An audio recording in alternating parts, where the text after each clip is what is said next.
Vamos a ver. ¿Me escuchan claro? Sí, profe. Sí, Ok. Profesor. Bueno, muy bien. Entonces, vamos a comenzar.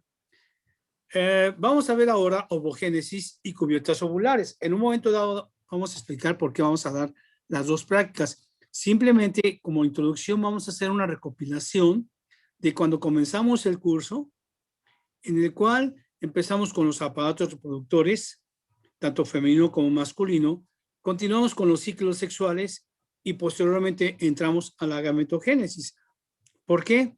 Porque al final de cuentas la biología del desarrollo animal consiste que a partir del encuentro de los gametos, tanto masculino como femenino, se inicia el desarrollo embriológico de un individuo, por lo cual es importante conocer, tanto en un aparato masculino como en uno femenino, dónde y cómo se llevan a cabo el desarrollo, la formación, la maduración de estos gametos, para que una vez que se han conformado, vayan a su encuentro ambos con ciertas características que se fundan en uno solo y nos den como resultado una célula huevo que se conoce como, ¿alguien de ustedes sabe? Cigoto.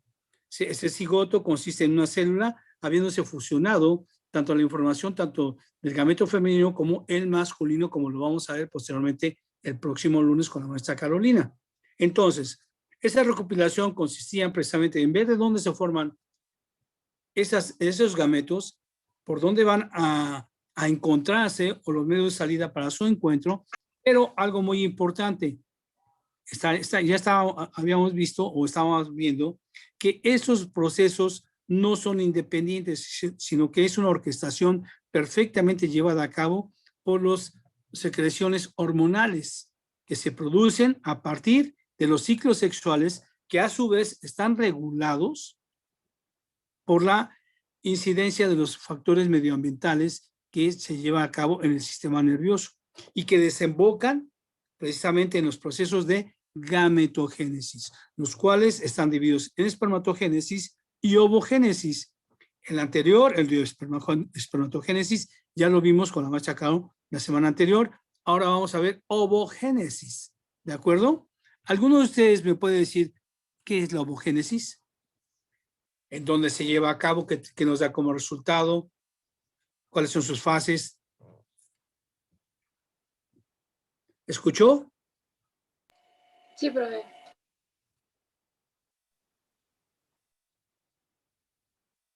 Espero. ¿Quién de ustedes, de los 30 y tantos que se acaban de incorporar, me puede indicar o qué idea tiene acerca de lo que es la ovogénesis? Es la producción de los gametos femeninos u óvulos. Ajá. Lleva a cabo en los ovarios. Perfecto, muy bien. Y bueno, las fases que yo conozco es la fase de proliferación, fase de crecimiento. Sí. Y creo que la fase de maduración. De acuerdo. Muy bien. ¿Alguna otra idea que tengan de ovogénesis?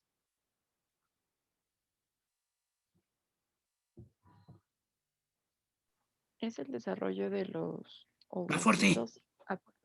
Es el desarrollo de los ovocitos. Bueno, es el desarrollo folicular a partir de las hormonas secretadas a nivel de adenohipófisis, como son LH y FSH, y las otras hormonas que son estrógenos y progesterona. ¿Y qué nos da como resultado la ovogénesis?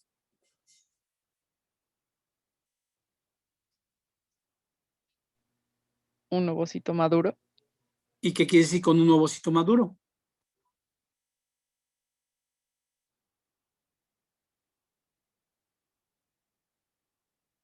¿Qué quiere decir con un ovocito maduro? ¿Sería la formación de óvulos? Exacto, ovocito maduro quiere decir óvulo, ¿sí? Que es la generalidad de cómo se conoce de manera coloquial o de manera general. Que el óvulo realmente se conoce, habiendo llegado a su madurez máxima, se conoce como ovótida, como lo vamos a ver. Ese es el grado máximo que alcanza el ovocito al ser madurado completamente, o sea, adquirir la haploidía. Al adquirir la haploidía, ese ovocito se transforma en una ovótida. ¿Sí? ¿Alguna otra idea que tengan? ¿Van bien? Está bien todo esto que acaban de mencionar. ¿Alguna otra idea que tengan, muchachos? Vamos a ver. La ovogénesis es el proceso mediante el cual el gameto femenino lleva a cabo su formación, su maduración y su maduración hasta alcanzar las condiciones adecuadas para poderse encontrar con el gameto femenino, digo masculino, perdón, o femenino, el gameto masculino, el cual en la espermatogénesis obviamente ha alcanzado su maduración dentro del propio proceso. La ovogénesis se lleva a cabo dentro de ¿dónde?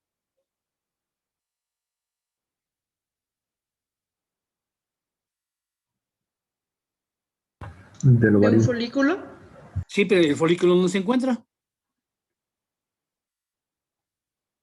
En los ovarios. Claro, por lo tanto, la ovogénesis se lleva a cabo en los ovarios. Y tienes mucha razón, la ovogénesis, como estamos mencionando, es la formación, la maduración y del gameto femenino, pero estamos hablando del ovocito, el cual en un momento dado se encuentra rodeado por células foliculares, fibras de la teca y conforman ¿cómo se llama? ¿Folículo? Un folículo ovárico, ¿sí? Entonces, la ovogénesis es la maduración del ovocito en forma de folículo, un folículo ovárico, ¿de acuerdo? Dentro del ovario, e incluso saliendo del ovario, ese ovocito puede alcanzar las condiciones necesarias para encontrarse con el gameto masculino, habiendo alcanzado completamente la haploidía, o puede salir, ser expulsado u ovulado en alguna fase dentro de su maduración para alcanzar el estado de ovótida. ¿Sí? Eso va a depender de cada grupo animal, como lo vamos a ver. Pero dentro de la ovogénesis, dentro del ovario, cuando sale, también el ovocito se empieza a formar una serie de estructuras conocidas como cubiertas ovulares, que lo protegen, lo alimentan, ¿sí? Y son muy necesarias para el encuentro con el gameto masculino, ¿sí? Esas cubiertas, como vamos a ver, son primarias, secundarias y terciarias, dependen de dónde se forme.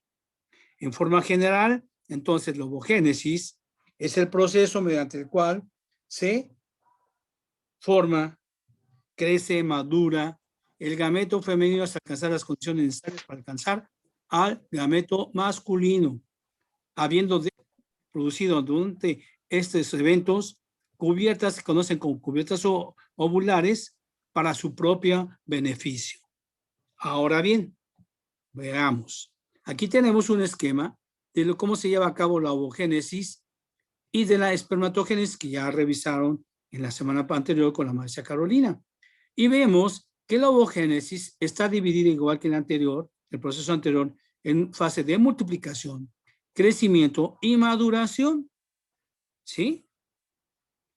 Y como resultado nos da un óvulo, que es en este caso una ovótida, habiendo alcanzado el estado de haploidía con respecto al ovocito, no al espermatozoide. Es acá.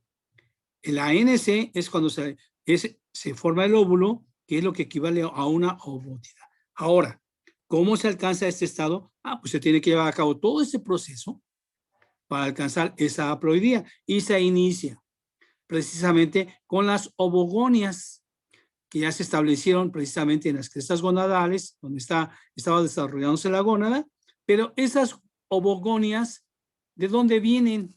¿Quién me puede decir? De las células. ¿Perdón?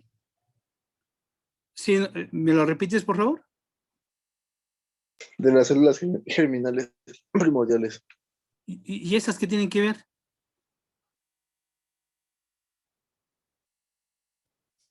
¿Esas de dónde se fueron o qué? ¿Quién me contestó? Cambió. ¿Dónde se formaron los precursores de las obogonias? O sea, está bien. ¿De dónde dijiste? Cambió. ¿Se forma en el endodermo, profe? Exacto. ¿Cómo? ¿Qué tipo de células? Lo acaba de decir tu compañero, lo dijo bien. Lo que pasa es que yo sigo preguntando para que también ustedes interactúen. Porque como no nos vemos, pues yo no sé si estén comiendo o haciendo, que espero que no sea así, ¿verdad? Para que pongamos atención y podamos hacer una clase un poco más activa. Entonces, ¿Sería de las células germinales primordiales? Que se forman digamos, en los mamíferos. En el endodermo. En el endodermo, ¿verdad? Está muy lejos de donde se forman las gónadas. ¿Y qué pasa con esas células germinales primordiales?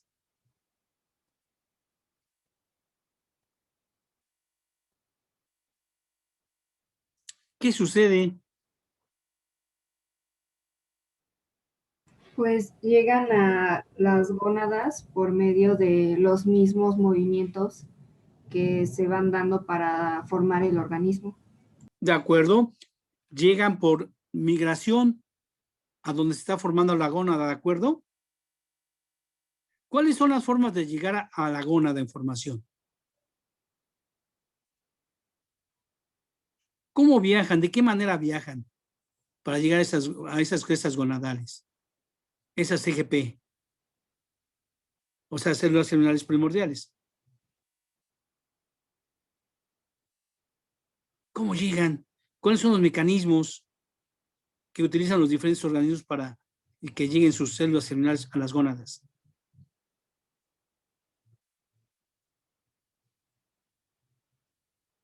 Por vía sanguínea, por movimientos ameboideos, por quimiotaxis, ¿sí? De donde se formaron, como ustedes mencionan, en el endodermo del saco vitelino, ¿sí? Se desprenden. ¿Y qué sucede en su trayectoria? ¿Qué sucede con esas CGPs? ¿Se van multiplicando? ¡Claro! Empieza la fase de multiplicación de esas CGPs para transformarse en obogonias. Entonces, esa fase de multiplicación hace que las células germinales primordiales que se transforman en obogonias aumenten su número de manera drástica. Se forman miles de ellas, dependiendo de los organismos que se traten. Y de esa manera llegan hacia las crestas gonadales y se establecen, poblan o invaden las crestas gonadales y ahí se hospedan, ¿sí? Entonces tenemos a las obogonias habiendo sucedido la fase de multiplicación. Ahora díganme una cosa, ¿cuál es la diferencia entre la fase de multiplicación de un anfibio a la de un mamífero?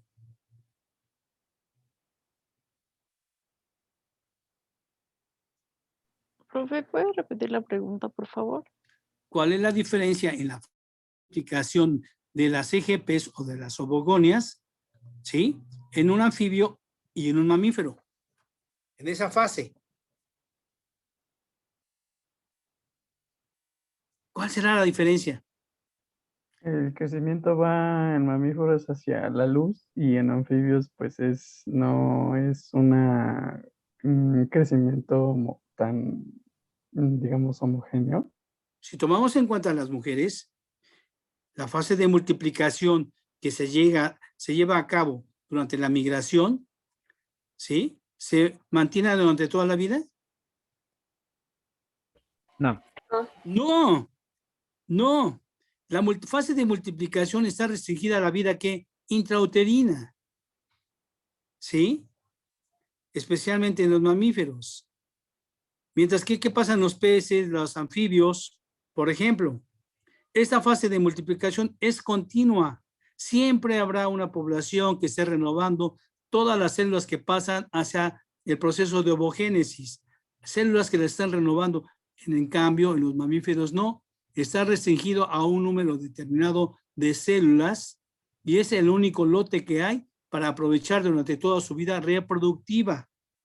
O sea que en los mamíferos la fase de multiplicación está restringida a la fase intrauterina del desarrollo, mientras que en algunos, no se diga en los invertebrados, en los peces, en los anfibios, ¿sí? Siempre está en forma continua esta fase de multiplicación. ¿De acuerdo? Entonces, se llega la multiplicación, se establece en las gónadas se transforman en ovogonias. ¿De acuerdo? Ya tenemos una población que va a empezar a llevar a cabo la siguiente fase de lo que es la ovogénesis, que consiste en la fase de crecimiento. La fase de crecimiento consiste en un aumento de volumen y una reducción meiótica.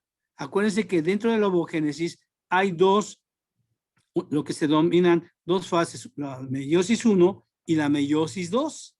Entonces, una vez que se ha llevado la fase de multiplicación, estas ovogonias, ¿sí? Sufren, ¿qué? Una duplicación de su cantidad de DNA, ¿sí? De tal manera que ahora su contenido es 2N, 4C, y así es como entran estas ovogonias hacia la fase de crecimiento. ¿De acuerdo? Sí, profe. De acuerdo. Entonces, ya duplicaron su cantidad de DNA. Tenemos 2N, 4C. Aquí tenemos 4 ovogonias que representamos solamente una que entra a la fase de crecimiento. Dígame qué sucede a lo largo de esta fase de crecimiento. La maduración folicular. La maduración folicular, que consiste en ¿qué?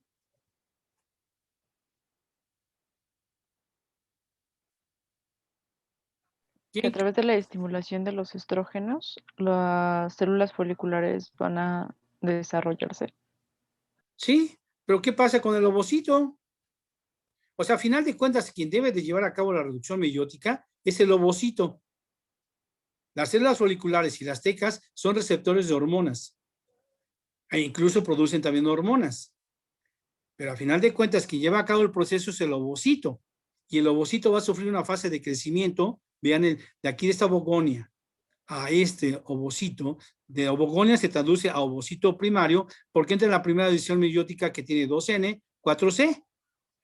Si lo tomamos en comparación con un espermacito primario, el volumen, ¿cómo es? Igual. Entonces, ¿qué sucede en la fase de crecimiento? ¿Acumula reservas ¿Reservas como de qué tipo? embrionarias? ¿Vitelio? A ver, ¿cómo reservas embrionarias? ¿Y por ahí dijeron qué? ¿El vitelo? Sí, vitelio. ¿El vitelo qué es? Las reservas. ¿Cómo que reserva? O sea, ¿el vitelo ya está ahí en el ovocito? Porque son reservas. ¿O qué sucede?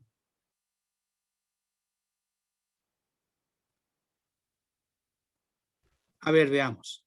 Fíjense. Entramos a la primera división meiótica.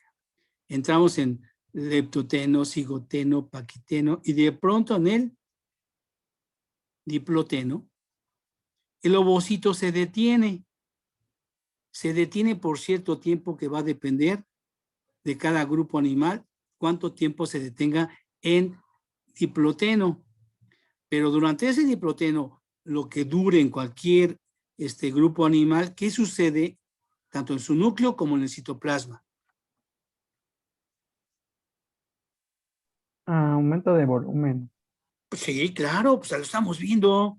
¿Pero por qué? O sea, ¿por qué ese aumento de volumen? De acuerdo, pero no, de proteínas también, sí. Pero eso no es concluyente como para decir que claro, han aumentado de volumen. Por ahí ya lo dijo una compañera.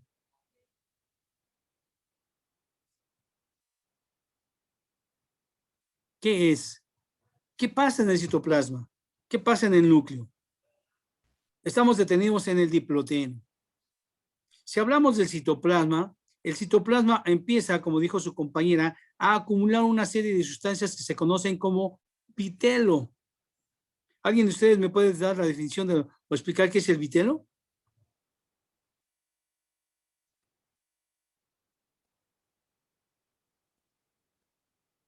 Yo de lo que entiendo es que el vitelo es como una especie de sustancia que empezará a formar como capas. No, no me queda claro. ¿Alguno tiene otra idea?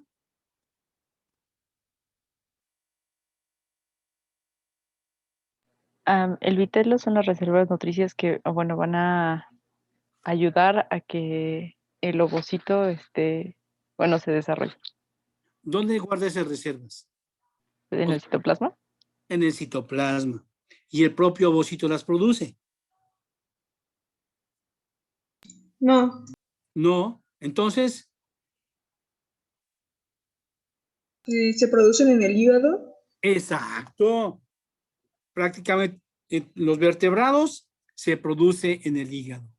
En los insectos, por ejemplo, y en otros órganos, otros organismos invertebrados, en los insectos en el cuerpo graso, se produce el vitelo. ¿Y qué es el vitelo? ¿O de qué está conformado? Proteínas, lípidos, Exacto. carbohidratos. Exacto. Entonces, esas son las reservas nutritivas que se forman en el hígado y que van a viajar vía sanguínea y se depositan en el citoplasma del ovocito. Al irse depositando, el aumento de volumen de su citoplasma por esa acumulación, obvio que aumenta. ¿Sí? Entonces, el aumento de volumen es lo que se conoce como el crecimiento en la ovogénesis, por el aumento de volumen, que quiere decir una acumulación de células, de sustancias nutricias en el citoplasma. ¿Sí? Entre otras cosas, también el aparato de Golgi empieza a secretar sustancias que nos van a conformar una estructura o gránulos que se conocen como gránulos corticales. Son muy importantes los gránulos corticales, principalmente en la fertilización, como se van a almacenar y se van a utilizar para aquel entonces. Cuando el ovocito sea fertilizado, ya verán por qué son importantes los gránulos corticales. Ahora, de aquí le va a servir el vitelo al ovocito. No. Sí. No, No, entonces, no. ¿para qué lo quiere? Para nutrirse. Sí, sí lo requiere. ¿Quién? ¿Se va a nutrir el ovocito? Sí. Pues aquí sale bien gordito. Miren, sale bien gordito. ¿Para qué? No, no se usa hasta la fertilización. Exacto. Por ejemplo, si tomamos que este es un anfibio, una vez que se lleva a cabo la expulsión del gameto y se lleva a cabo la fecundación, el embrión, ¿de dónde va a echar mano para nutrirse? Pues del propio vitelo que ha acumulado. Eso es lo que le va a dar la energía al embrión para poder llevar a cabo su desarrollo embrionario hasta alcanzar las condiciones propicias para poderse alimentar por él mismo. Eso es lo importante del vitelo. ¿De acuerdo? Eso sucede a nivel de citoplasma, mientras en el núcleo también suceden una serie de situaciones. Una de ellas es un aumento de nucleolos, RNAs, etcétera, ¿sí? Aumento de secreción de jugo nuclear. Y otra cosa muy importante, los cromosomas se despiralizan y se ven como cromosomas ¿qué?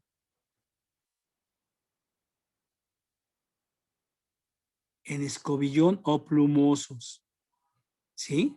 Esas son situaciones que se presentan en la fase de crecimiento durante,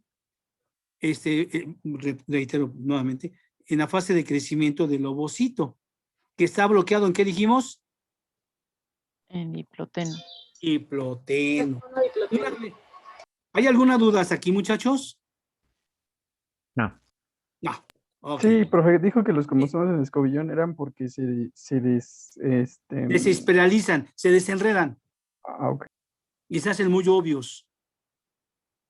¿Sí? Eso pasa en la fase de diploteno, en la fase de crecimiento. Pero una vez que ha alcanzado su crecimiento máximo o la acumulación de vitelo en el citoplasma completamente, hay un desbloqueo del diploteno y se continúa y se termina la división meiótica 1, la primera reducción meiótica. Si se acaba esa reducción, entonces tenemos esa reducción meiótica, nos da de 2, N, y de 4, 2, ¿de acuerdo? Alcanzamos entonces la condición N, 12, y automáticamente de ovocito primario pasamos a ovocito secundario, con la emisión de un glóbulo polar, un residuo citoplásmico con porción de núcleo. A comparación con el espermatocito secundario, en este caso,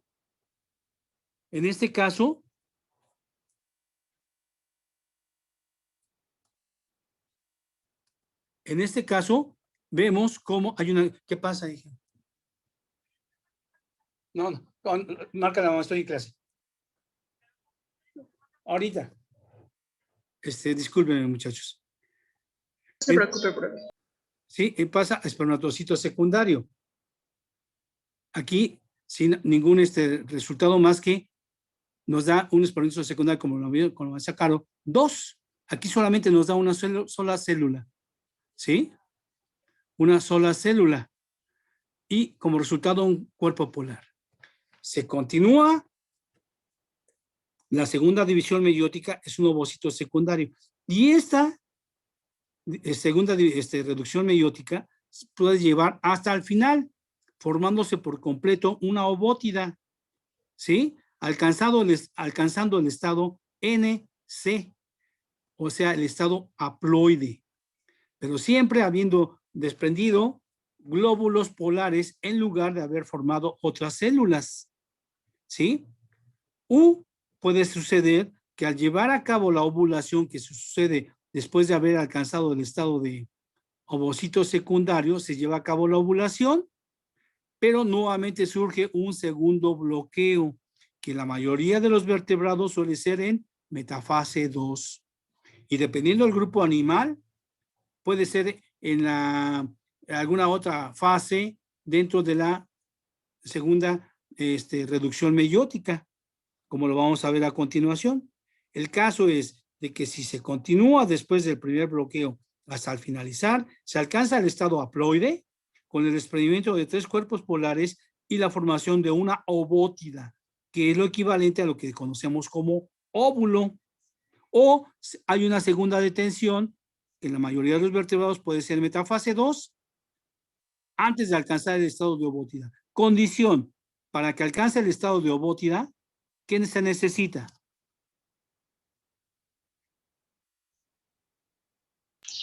¿El encuentro con el gamento masculino? Exacto, se lleva a cabo el encuentro. Al contacto del espermatozoide con el ovocito que se encuentra, digamos, en metafase 2, se desbloquea la metafase 2 y el alcanza momentáneamente el estado de ovótida. ¿Por qué momentáneamente? Porque este estado de ovótida dura muy poco, porque el espermatozoide va a penetrar y se va a encontrar en el pronúcleo masculino. Y en ese momento que los dos se fusionan, se nos conforma lo que es el cigoto. Y eso es muy rápido. ¿Sí? Entonces, veamos. El proceso de ovogénesis se lleva a cabo en el ovario. Las ovogonias son células que se han formado a partir de las CGPs que vienen de el endodermo del saco vitelino y que migran y se establecen en las crestas gonadales. Se multiplican en ese viaje y una vez que se establecen, se conforman como ovogonias 2N, 12, que entran a la fase de crecimiento, que es la primera reducción meiótica, como ovocitos, ¿sí? Habiendo duplicado su DNA y ahora son 2N, 4C. Se lleva a cabo la fase de crecimiento que consiste en la acumulación del vitelo en el proceso de vitelogénesis y nos da como consecuencia un aumento de volumen y un cambio en algunas estructuras dentro del núcleo, como es la conformación de los cromosomas plumosos, el aumento de nucleolos, ¿sí? Y aumento del volumen del núcleo que se considera ahora como vesícula germinal. Se lleva a cabo la primera reducción meiótica y entran a ovocito secundario para llevar a cabo la segunda reducción meiótica, que de ahí hasta la ovulación puede ser complementada o puede ser detenida en alguna de las fases de la segunda reducción meiótica. A final de cuentas, independientemente de cómo sea, el resultado es la formación de una ovótida que tiene la condición haploide. ¿Por qué es importante que se lleve a cabo la haploidía?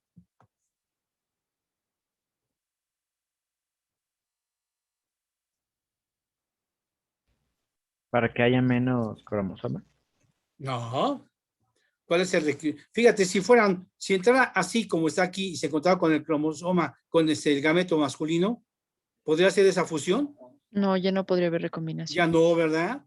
En cambio, si es haploide, este tiene la oportunidad de combinarse con este y se restablece la condición diploide, pero habiendo recombinación genética entre estos y estos.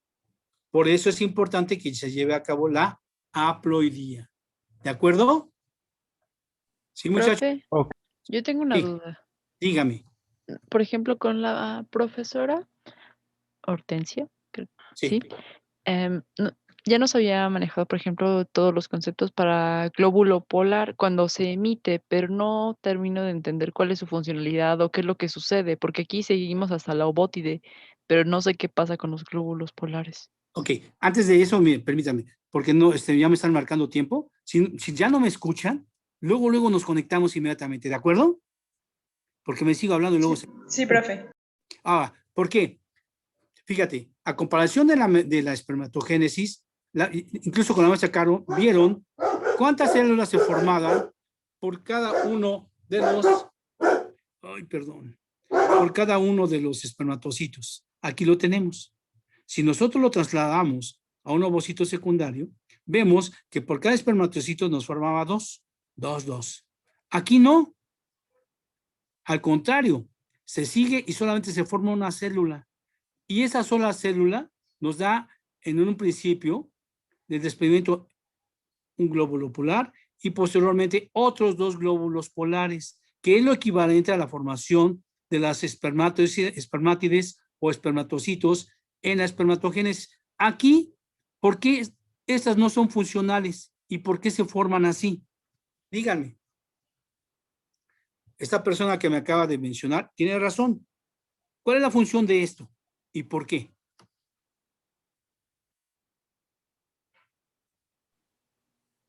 Pues, o sea, porque nada más se va a fertilizar un óvulo, pero Aquí tendríamos 4. pues, solamente es ¿No? uno, pero no sé qué pasa con los otros. O sea, estos no tienen ninguna función. ¿Y por qué ya no tienen ninguna función? La naturaleza es tan sabia que todo este proceso de acumulación de sustancias nutritivas para el desarrollo embrionario, si ella lo repartiera en 4, la cantidad de reserva nutritiva que tendrían para 4 sería muy poca para llevar a cabo energéticamente un desarrollo embrionario. Por eso decidió mejor 1 y bien formado en lugar de 4, donde las cantidades de energía en reserva como vitelo no alcancen para desarrollar un embrión, pero uno solo tendría todo el potencial para llevar a cabo uno solo. Por eso, en lugar de formar células, son corpúsculos polares que posteriormente son reabsorbidos por el protoorganismo y no tienen ninguna función. Sí, claro, llevan cierta cantidad genética, pero no tienen ninguna función, ya que no participan en la fecundación y son reabsorbidos precisamente por el cuerpo. ¿De acuerdo? Ay, sí, profe, muchas gracias. Sí, espero que le haya quedado claro. Sí. Profe, una duda, ¿eso tiene que ver con la selección del ovario maduro o eso es otra cosa? No le entiendo. Sí, que sí, bueno, es que yo de lo que tengo entendido es que dentro de la ovogénesis hay un óvulo que solamente es alcanzado hasta la maduración y solamente uno se expulsa, pero dentro de la ovogénesis hay muchísimos, ¿cómo decirlo? Ovocitos en donde están procesando precisamente ese crecimiento, esa maduración. Pero entonces yo tengo entendido que el glóbulo polar y todo eso es como, digamos, la degradación de los demás ovocitos que no fue seleccionado, ¿no? Pues Entonces, no, porque aquí solamente entra, si te das cuenta, una sola ovogonia.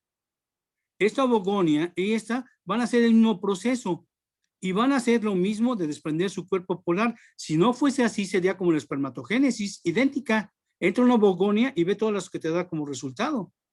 Aquí cualquiera de estas ovogonias, la célula, en comparación con la espermatogénesis, una sola célula nos da ¿cuánto? 4. ¿Sí? ¿Y por qué solamente una y los otros 3 son residuos? ¿Por qué? ¿Sí me escuchan? Sí. ¿Sí? Porque para la utilización al máximo del recurso que se está almacenando en el citoplasma. Esa sería la explicación. Pero la pregunta del joven era, del compañero, era de que cada uno de esos nos iba a formar 4 células. No. Como en la espermatogénesis, no.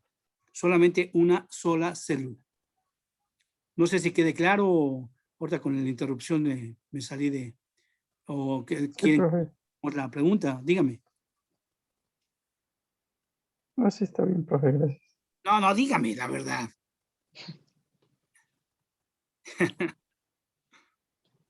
¿Qué pasó? ¿No? Ok. Entonces, ¿ha quedado claro? Profe, Sí, dígame. yo tengo una duda, sí. ¿Qué es lo que hace el gameto masculino cuando, o sea, por qué se desbloquea el ovocito cuando se encuentra con el gameto masculino? Porque lo vamos a ver en la fertilización. El toque del espermatozoide con la membrana, o no solamente con la membrana, sino desde que toca las gelatinas, por ejemplo, el anfibio, hay un desbloqueo, estimula a la membrana del ovocito para que se desbloquee precisamente en el caso de la metafase 2. Pero no todos los huevos tienen esa característica, como vamos a ver. Hay algunos, por ejemplo, en los huevos del erizo de mar u otros invertebrados, en el de que a partir de aquí se continúa hasta el estado de ovótida y el espermatozoide simplemente hace contacto y penetra. ¿Sí? Esas son características de cada grupo animal. El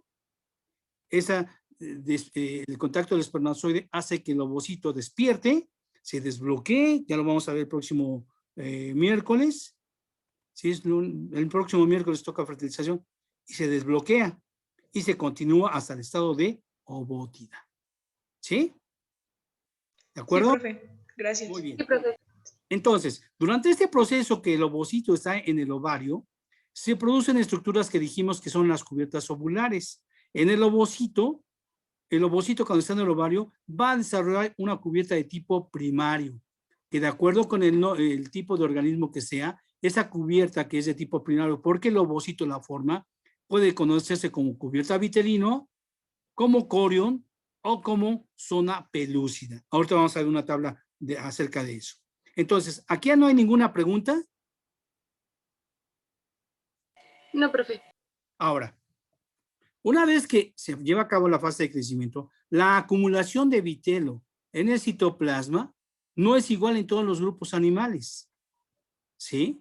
Hay algunos grupos que prácticamente no almacenan vitelo u otros que almacenan gran cantidad de vitelo. Y para eso aquí tenemos, miren, por ejemplo, una tabla donde nos indica, ¿sí? Cómo quedan bloqueados algunos ovocitos al ser expulsados o al ser ovulados.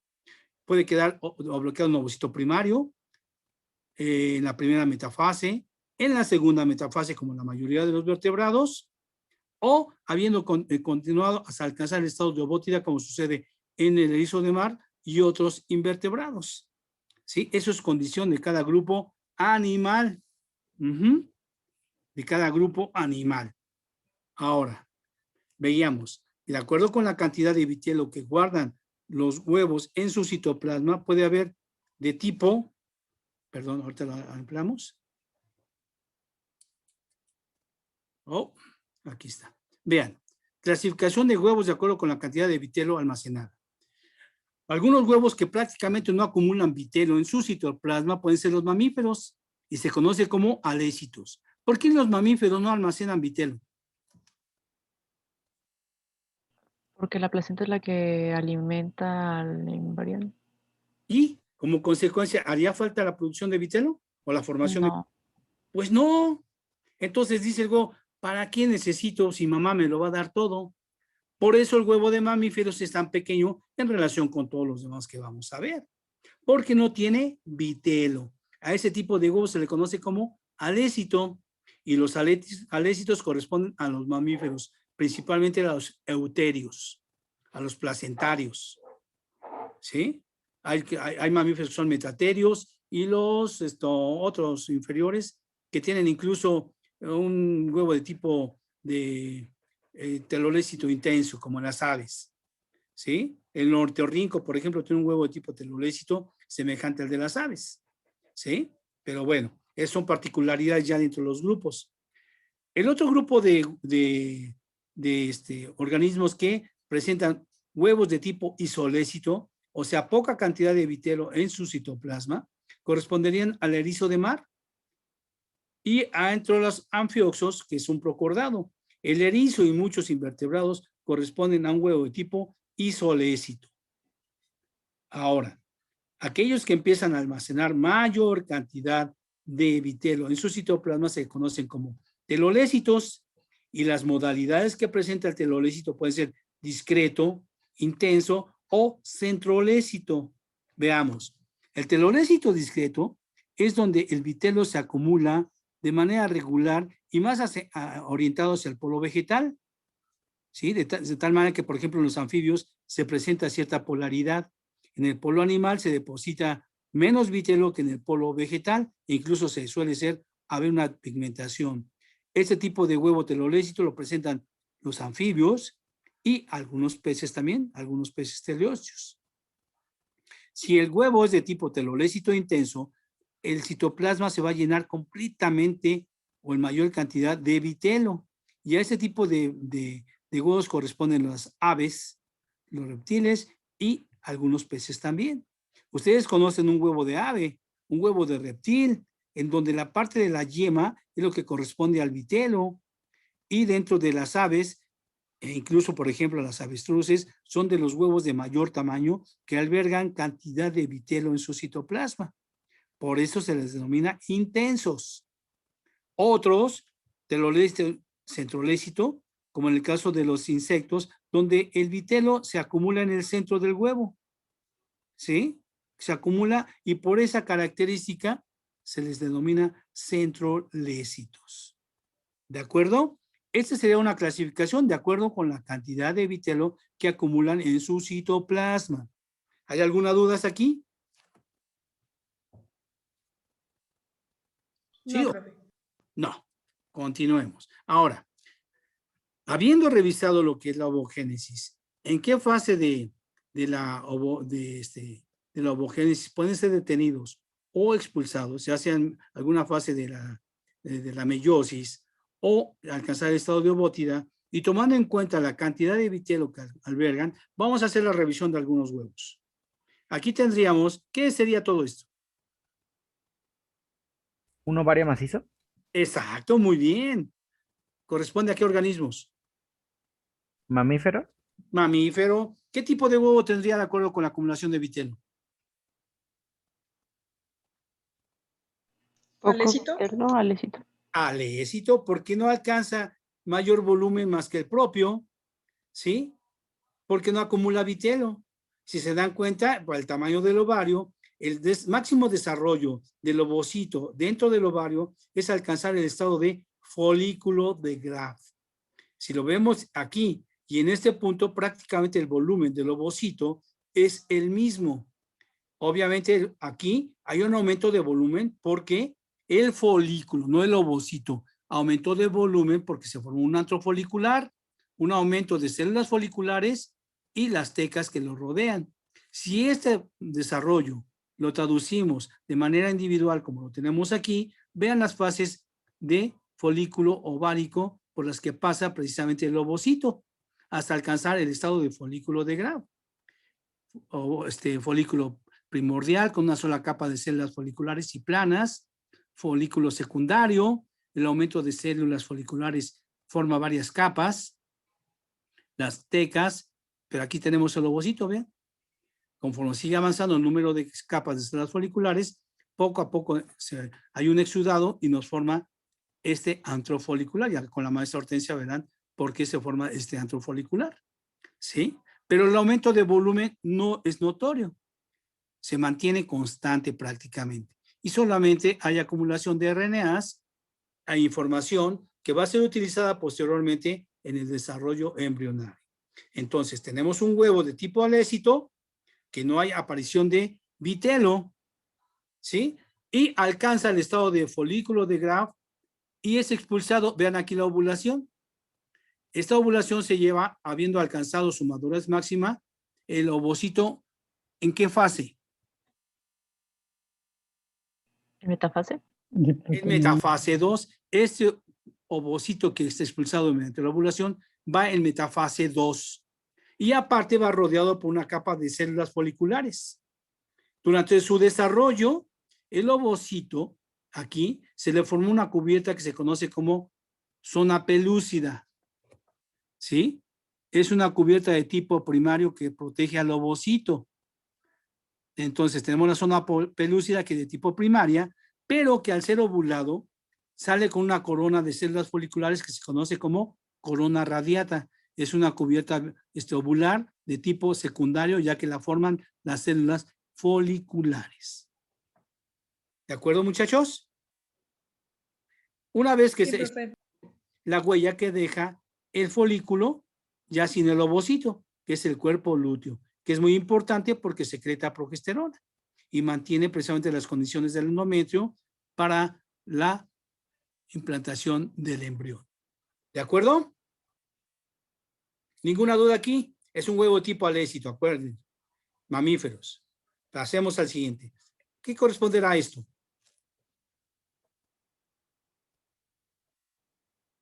¿El aparato reproductor de anfibios? Perfecto. Es un ovario de tipo,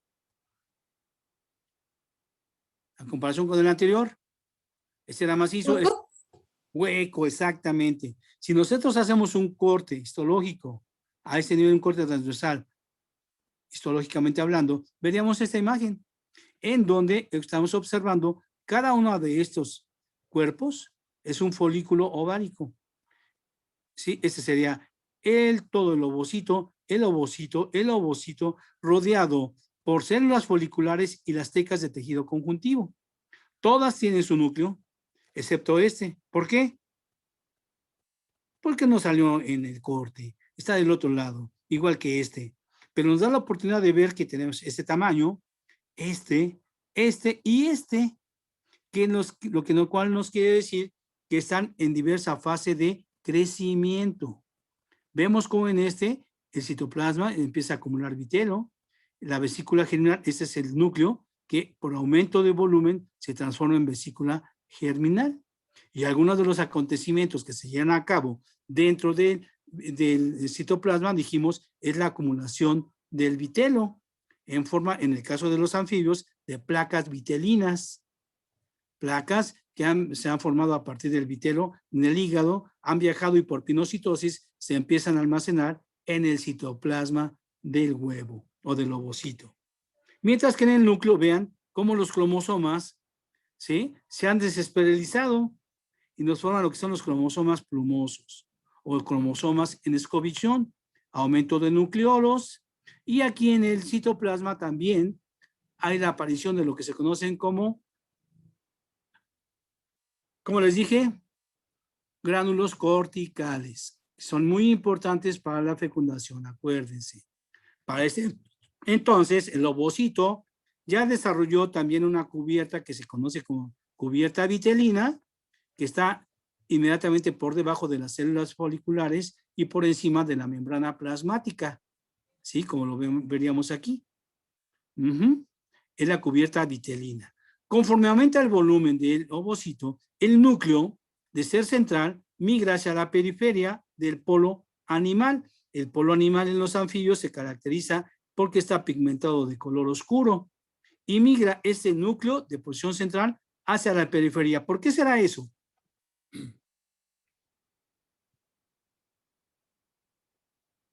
¿Por qué será esta migración?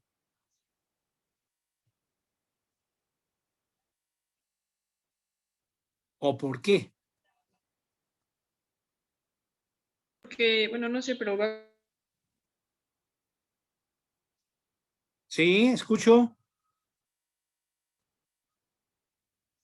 ¿Qué pasó? Sí, porque ya se va a salir del folículo del cuerpo ¿Y eso folicular. qué? ¿Y eso qué? ¿Tuvo miedo o qué? ¿Por qué dijo mejor voy a la periferia? Si saliera el ovocito expulsado en la ovulación y estuviese el núcleo en el centro estaría rodeado ¿por qué? ¿Por vitelo? Exacto. Y al penetrar el espermatozoide, lo que busca es encontrarse con el pronúcleo femenino. Tendría que atravesar, en este caso, las capas de vitelo que se atraviesan. Será una barrera muy difícil y mejor dice el núcleo, mejor lo espero en la periferia, libre de todo el vitelo. Y ahí nos podemos encontrar. Por eso es importante la migración del núcleo hacia la periferia. Aquí tenemos un folículo ya más maduro, en donde encontramos células foliculares, las tecas, teca externa, teca interna, ¿sí? Y su cubierta vitelina, que es de tipo primaria. En estas condiciones, el ovocito avanza hacia prácticamente su ovulación, entra a metafase 2 y es detenido nuevamente. ¿Sí? Es expulsado por medio de la ovulación y va a caer a la cavidad abdominal. Es un huevo de tipo telolécito discreto en anfibios, que también algunos peces lo poseen. Este es un huevo de tipo, ¿de quién es? ¿Aves? Aves. Aves, acuérdense que en las aves es un huevo tipo ya, un ovario macizo, vean el estroma, ¿sí? Y estas pelotas que están aquí son los folículos en crecimiento. Aquí tendríamos sería el de máximo volumen, en donde en su citoplasma se ha acumulado el vitelo, pero aquí vemos que la acumulación se forma en capas de vitelo blanco y vitelo amarillo, de tal manera que se ha visto que en las aves el fotoperiodo actúa de manera determinante. En el día se forman capas de vitelo blanco y en la noche capas de vitelo amarillo. ¿Sí? Eso dependiendo los umbrales de luz que existen. Ese vitelo se secreta de acuerdo a sus umbrales. Y lo mismo, aquí en este caso, como el ovocito ya ha aumentado el volumen, el núcleo que se encontraba de manera central ha migrado hacia la periferia, con la misma explicación que dimos para los anfibios. Aquí es más cómodo esperar al espermatozoide que en el centro, que no tenga que atravesar todas esas capas de vitelo. Es un huevo de tipo telolécito intenso en donde ya se ha formado una cubierta vitelina, que es de tipo primario, que también se le conoce como zona radiada, porque presenta una serie de radiaciones, ¿sí? En su superficie, esa cubierta vitelina. ¿De acuerdo? Una vez que se rompe el estigma, o sea, el tejido conjuntivo que está abrazando al huevo, se rompe esta capa, el huevo va a caer aquí y se va a empezar a formar lo que se conocen como cubiertas de tipo terciaria, porque las va a formar el oviducto. Y ustedes ya se acuerdan de qué son, cómo se llaman esas capas, esas cubiertas ovulares que se forman a lo largo del oviducto, ¿verdad? La primera, ¿cuál es? Se forman en el magnum y nos da origen a la albúmina. ¿Sí me escuchan? Sí, sí lo escuchamos. La albúmina, ¿sí? Es el magnum. La siguiente es el istmo y nos forma la membrana interna y externa del cascarón, ¿sí? Y la tercera es la glándula del cascarón o útero, también como útero. Y ahí se forma el cascarón hasta que es expulsado tal y como conocemos el huevo. Para esto ya habíamos comentado que la fecundación ¿en dónde se lleva? En esa parte que está señalando. Esta se llama ciola o infundíbulo. Ese, mira, en Aquí, linfundíbulo. ¿verdad? Porque después se recubre ya por todo lo que acabamos de mencionar y el espermatozoide sería muy difícil que lo atravesara. Entonces, tendríamos un huevo de tipo telolécito intenso, al igual que el de los reptiles, es muy parecido. ¿De acuerdo? Entonces ya tenemos telolécito intenso, reptiles, aves. Profe, una pregunta. Dígame. Sí, en las aves la cubierta secundaria, ¿cuál sería? No tiene. No necesariamente deben tener las terceras. Hay algunos que sí tienen 3. Algunos presentan, todos presentan una cubierta vitelina o una cubierta primaria, como vamos a ver en una tablita ahorita. Pero algunos no presentan secundaria y presentan primarias y terciarias. O solamente una, como lo vamos a ver. ¿Sí? Ah, de acuerdo, profe. Sí, gracias. Entonces, tendríamos huevo tipo telolécito discreto, de tipo telolécito discreto, isolécito, y nos faltarían precisamente 2. ¿Dónde anda? Aquí estaría isolécito, el erizo de mar, que tiene un poco vitelo repartido en su citoplasma y su cubierta vitelina. Ahorita vamos a seguir con él. Ahora, ¿qué pasa, por ejemplo, en los insectos? En los insectos, dentro de la ovogénesis, ¿sí? Hay unas células que se conocen como células nutricias, ¿sí? Que pueden aparecer o no aparecer de acuerdo con el orden de insectos que se trate. Cuando en el desarrollo de las ovariolas se lleva a cabo el proceso de ovogénesis y los ovocitos lo realizan solamente con ayuda de las células foliculares, se conoce como un ovario de tipo panoístico. Es el ovocito y las células foliculares. ¿Sí? Obviamente el vitelo se produce también en el cuerpo graso, ¿sí? Y se introduce al citoplasma. Y solamente está rodeado por las células foliculares.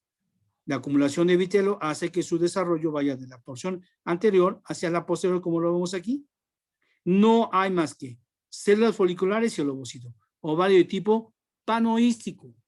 Cuando el ovario se desarrolla, el ovocito se desarrolla conjuntamente con un paquete de células que se conoce como células nutricias y corre a lo largo con ese paquete hasta alcanzar su madurez completa, se conoce como un ovario de tipo politrófico. Politrófico. ¿Sí? Vemos cómo aquí cada ovocito sale con un paquete de células nutricias. Aquí viene el ovocito, células nutricias, ovocito. Células nutricias, ovocito. Aquí ya no hay células nutricias porque el papel de las células nutricias es proporcionarle todo lo que ellas tienen para que el ovocito se desarrolle y alcance su madurez completa dentro de la ovariola. Ese es el papel de las células nutricias. Ahora, el otro tipo, ese es el politrófico. Las células nutricias acompañando al ovocito a lo largo de la ovariola. El otro caso es de que las células nutricias se quedan en el germario y acompañan a su respectivo ovocito por medio de puentes citoplásmicos o puentes tróficos, como lo vemos aquí. Estas son las células nutricias y vemos como el puente trófico o puente nutricional o como lo quieran, puente citoplásmico, se relaciona con el ovocito en cuestión. Aquí no se alcanza a ver, pero también hay un puente y también lo habrá para este. Entonces, en los insectos se dice que tenemos 3 tipos de ovario. Ovariola, panoístico, ovocito y células foliculares. Politrófico, ovocito, células nutricias que lo acompañan a lo largo, en forma de paquete, a lo largo de su desarrollo en la ovariola.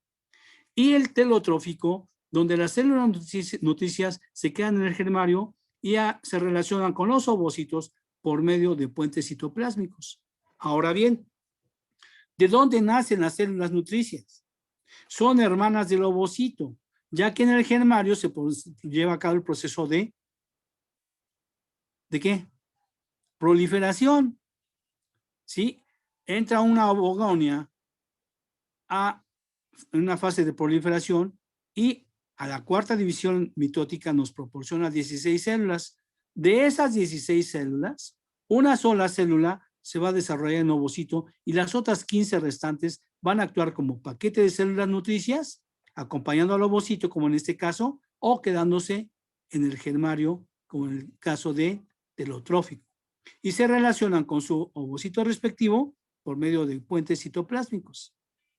Obviamente, en este caso, cualquiera de las 3 ovariolas, el ovocito en el proceso de ovogénesis en la fase terminal también, está produciendo la cubierta vitelina, que es de tipo primario, y lo va a envolver al ovocito. ¿De acuerdo? Sí. ¿Sí o no? ¿Sí? Ay, caramba, son Profe, Profesor, ¿cómo dijo que se llamaba la primera ovariola? panoística. ¿y Panoística. la tercera? La tercera, 1, 2, 3. Telotrófica. ¿Cómo? Gracias. Y la segunda, profe. Telotrófica. Y La dijo que la segunda. primera estaba acompañada con células foliculares, ¿verdad? Nada más, sí. ¿Y la segunda?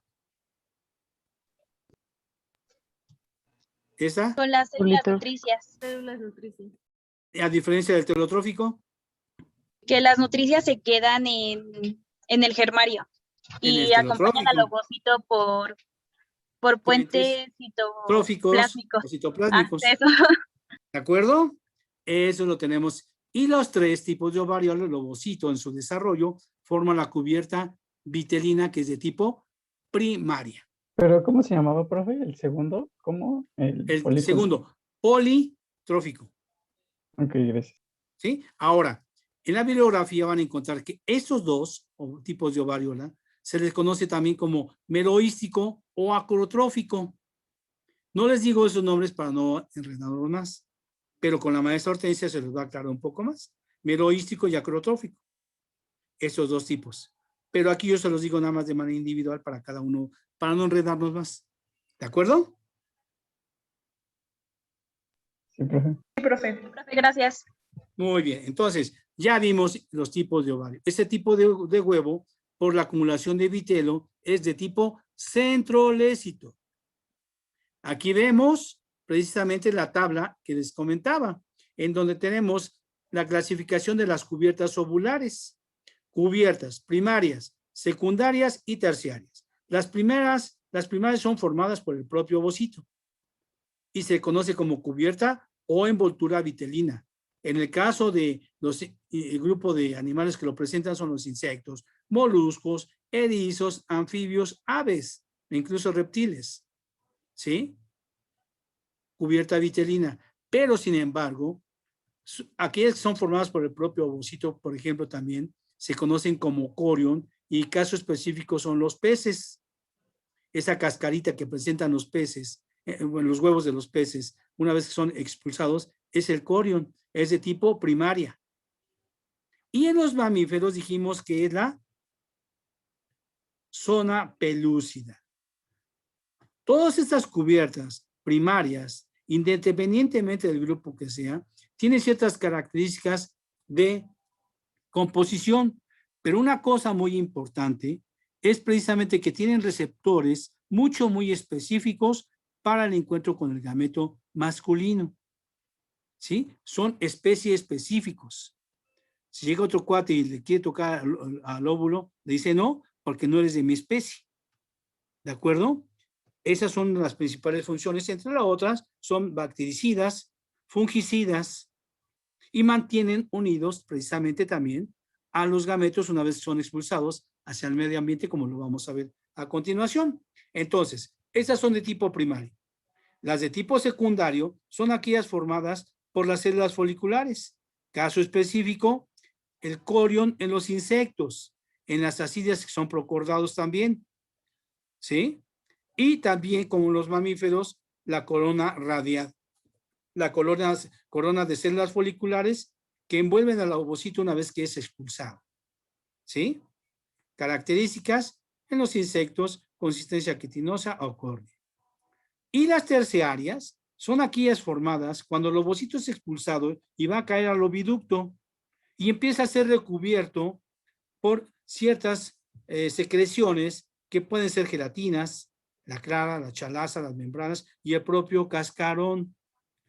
En las gelatinas se presentan los anfibios. Clara, chalaza, membranas, cascarón y el cascarón en las aves y los reptiles. ¿Sí? Creo que ya no echamos más tiempo. Esperemos terminar ahorita. Si acaso nos llegan a cortar otra vez, nos conectamos rápidamente y terminamos, muchachos. Por favor.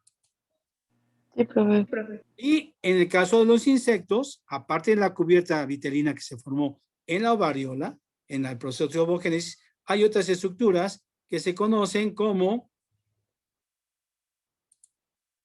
ootecas, que son paquetes de huevos expulsados en la oviposición, pero unidos por la secreción de las glándulas accesorias, como lo vamos a ver.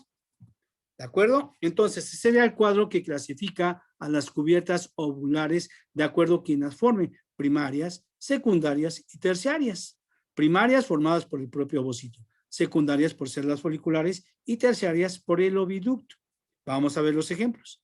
Aquí tendríamos nuevamente el ovario de mamífero con la cubierta primaria, que es la zona pelúcida, aquí lo tendríamos rodeando al ovocito, y habiendo sido expulsado mediante el proceso de ovulación, la corona radiada, células foliculares que asemejan una corona, de ahí el nombre. Entonces tenemos en los mamíferos primaria y terciaria, secundaria, perdón. Veamos. En los insectos, este sería un insecto en donde la ovariola es de tipo panoística, ¿sí? Solamente vemos células foliculares y vitelo en el centro.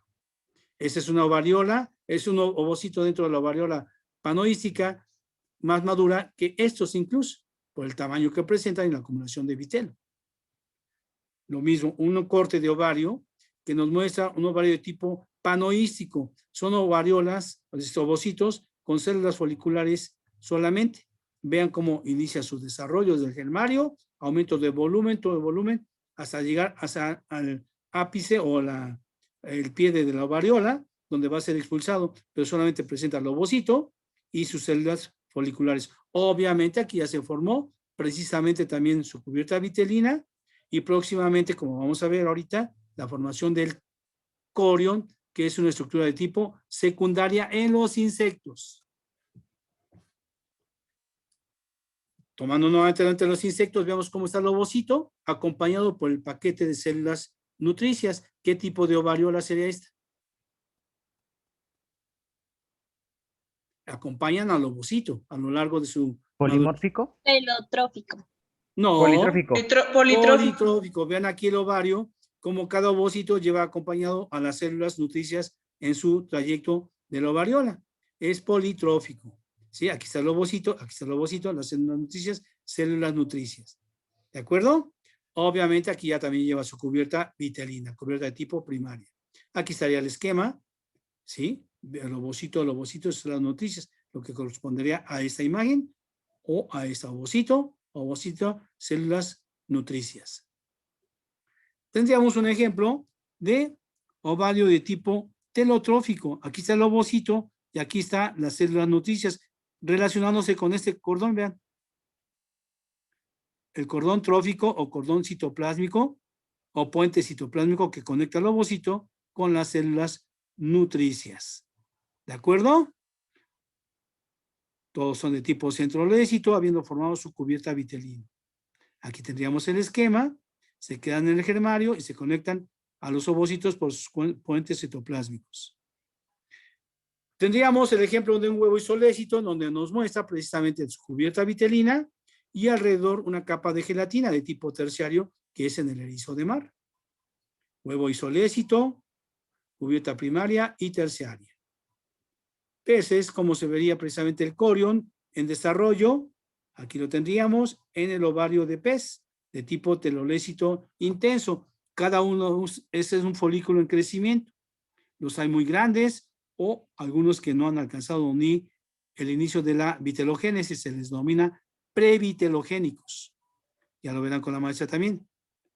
Un acercamiento, vean cómo aquí se ve perfectamente de color rosado el corión que se ha desarrollado.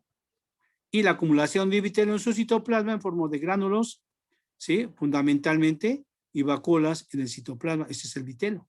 El citoplasma ubicado en el vitelo.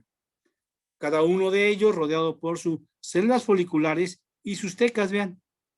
Esos son ovocitos en plena crecimiento, apenas iniciando. En las aves, ¿sí? Nuevamente vemos el corte de un huevo de tipo telolécito intenso, el vitelo cómo se está acumulando, su cubierta de tipo primaria, que es la zona, el área radiada, o zona radiada que le menciona, ¿sí? Y el tamaño que alcanzan en relación con otros folículos, vean. Lo mismo que el anterior. Otra vez, todo el vitelo, cómo se alcanza a acumular en el citoplasma, el tamaño que alcanza. Y aquí se ve muy claramente lo que es el área o zona radiada o la cubierta vitelina del ave. ¿Sí? Radiada porque tiene muchas rayitas, muchos radios. Por eso de ahí el nombre. De un reptil es prácticamente lo mismo que en el anterior. Por el tamaño son de tipo telolecito intenso. Y nuevamente aquí el de mamífero. ¿Sí? Con todas las características que hemos mencionado. Ahora, veamos. Ya para terminar, veamos aquí. Ese es un cuestionario que les voy a dejar para que ustedes lo llenen. Y procuren llenarlo rápidamente antes de que se nos venza el tiempo. Que ya nos avisaron. ¿Me escuchan? Sí, profe. Ok, cuando ya nos dejemos escuchar, luego nos conectamos ya para terminar. Aquí, este código lo van a llenar ustedes, como lo hicieron en espermatogénesis. Hay que poner número cromosómico y cantidad de DNA para folículo de Graf. Ovocito en diploteno. Ovocito secundario. Ovótida. Folículo primario. Para cada uno de estas estructuras que les acabo de mencionar, hay que indicar número cromosómica y cantidad de DNA, tal y como lo hicieron como la espermatogénesis. ¿De acuerdo? Sí. Sí, profe. Siguiente. De la clasificación de los huevos de acuerdo con la cantidad de vitelo que poseen. Da la clasificación de los huevos de acuerdo con la cantidad de vitelo que poseen, con ejemplos de animales que lo tengan o posean. Si estamos hablando de vitelo, obvio es que, díganme qué es el vitelo. ¿Qué es el vitelo? En los vertebrados, ¿dónde se forma? Y cómo llega al citoplasma del ovocito.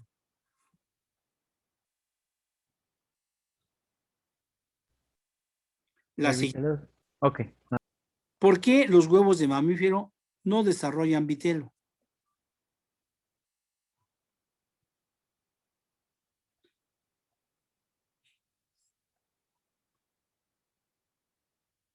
Y la última, bueno, la otra es cómo se clasifican los ovarios en insecto, de acuerdo con la presencia o ausencia de células nutricias.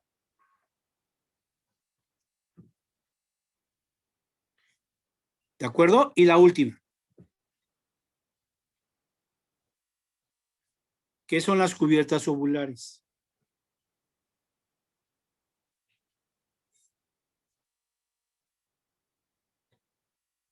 ¿Cómo ¿Las se cubiertas qué, profe? ovulares? ¿Cómo se clasifican? ¿Y cuál es la importancia?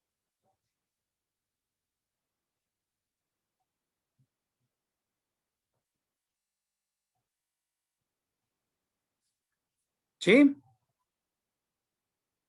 Sí, profe. Sí, profe. Ok, ese sería lo van a subir y tienen toda la tarde para subirlo. Ahora veamos lo siguiente. Vean, aquí tenemos una puesta de huevo de anfibio. Las cubiertas que son aquí son las gelatinas. Y se dan cuenta, prácticamente es una sola gelatina, pero cada uno de ellos tiene su propia gelatina. Eso ayuda a que todos se mantengan unidos. Todos son bactericidas, fungicidas y tienen sabores extraños para los depredadores. Aquí están un cuerpo de agua, vean, al igual que acá. Y en cada uno de ellos se lleva a cabo su desarrollo embrionario como lo vemos. Aquí ya se ven sus ojitos. ¿Sí? Es una cubierta de tipo terciaria. Las gelatinas en los insectos. Aquí, bueno, sería un espermatóforo en la espermatogénesis. ¿Sí? Una puesta de salamandra, donde los huevos también están cubiertos por su gelatina, y cómo se lleva a cabo su desarrollo embrionario. Aquí tendríamos una imagen donde representamos las cubiertas ovulares que acabamos de mencionar. En el huevo, en los insectos, un huevo de insecto que tiene su corión, que es externamente, adentro tiene su cubierta vitelina, pero el corión tiene una estructura que se conoce como miclópilo.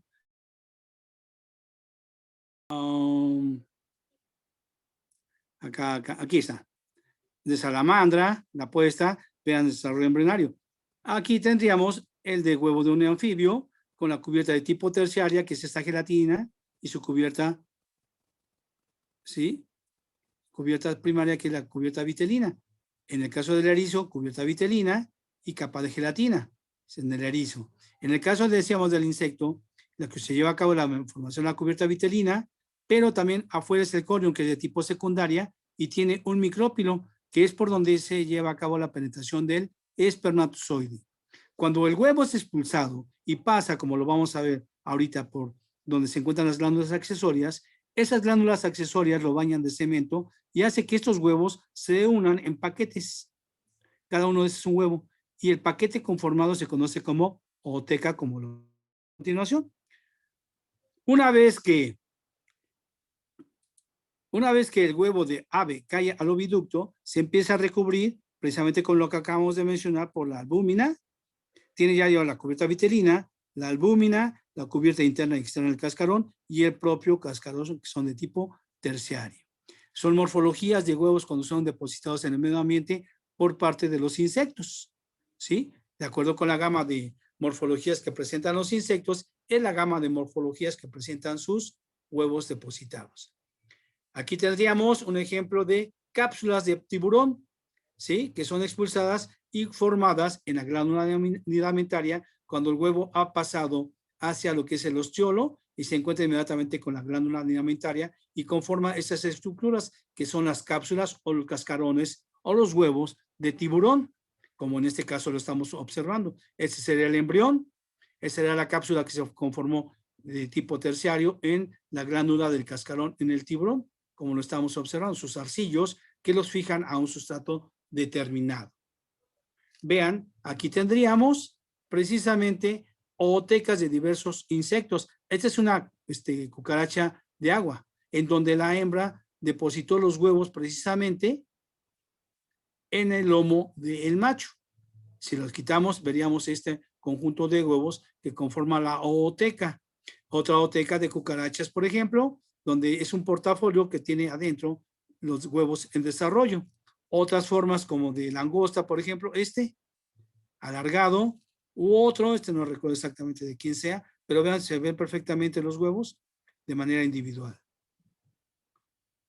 Ya lo vimos, ahora vean. Aquí vemos como el descenso del ovocito dentro del aparato de la ovariola ya se ha llevado a cabo la formación de su cubierta vitelina, pero conforme va descendiendo, la formación del corion por parte de las células foliculares ya se ha llevado a cabo, por eso se ve de color oscuro. Sale el huevo por el oviducto lateral, se une al oviducto común y sale por la bolsa copulatriz. Al pasar por la espermateca es bañado por una serie de secreciones de espermatozoide y entran al micrópilo. Se lleva a cabo la fecundación y es expulsado.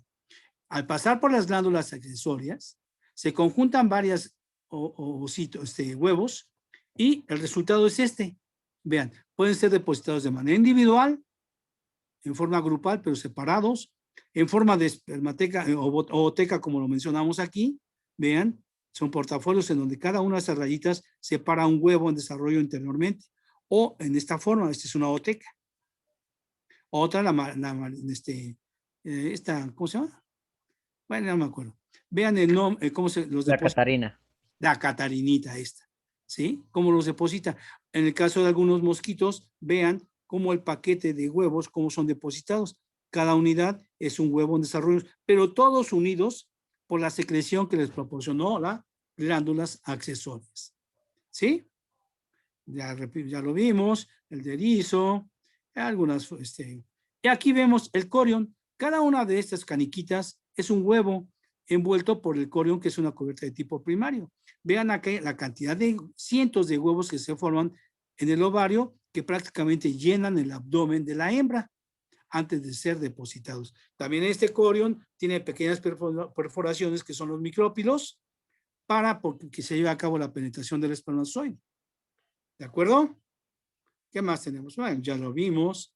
Las cápsulas coráceas o los cascarones de los tiburones, cómo se mantienen unidos por los zarcillos, ¿sí? Y vean, si los descubrimos en una fase más avanzada, ven aquí el desarrollo embrionario.